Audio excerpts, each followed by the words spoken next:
Chicken খেতে তো আমার বরাবরই খুবই ভালো লাগে।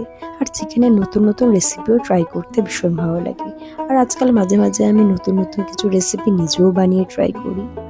তাই আজ বাড়িতে বানিয়েছিলাম আম পোড়া মুরগি। প্রথমেই একটা কাঁচা আম আর রসুনকে পুড়িয়ে নিয়েছি। তারপর আমের পাল্পগুলো একটা বাটিতে ছাড়িয়ে নিয়ে তার মধ্যে পোড়ানো রসুনের কোয়াগুলো, আদা কুচি আর লঙ্কা দিয়ে একটা মিহি পেস্ট বানিয়ে নিয়েছি। এখানে কাঁচা লঙ্কাগুলো পুড়িয়ে নিতে হতো, বাট আমি ওটা করতে ভুলে গেছি। যাই হোক, তোমরা কাঁচা লঙ্কাগুলোকে পুড়িয়ে একটা মিহি পেস্ট বানিয়ে নিও। তারপর সেই পেস্টে 2 থেকে 3 চামচ মধু আর 2 চামচ কাসুন্দি দিয়ে ভালোভাবে চামচ দিয়ে সেটাকে নাড়িয়ে একটা ফাইন স্মুথ পেস্ট তৈরি করে নিয়েছি। তারপর আগে থেকে ধুয়ে পরিষ্কার করে রাখা চিকেনের উপর লবণ, হলুদ, লঙ্কার গুঁড়ো, ধনে গুঁড়ো, জিরে গুঁড়ো আর এই ফাইন স্মুথ পেস্টটা দিয়ে ভালো করে ম্যারিনেট করে 2 ঘন্টার জন্য রেখে দিয়েছি। তারপর কড়াই বসিয়ে সরষের তেল দিয়ে পেঁয়াজ কুচিগুলো দিয়ে ভালো করে ভাজা করে নিয়েছি।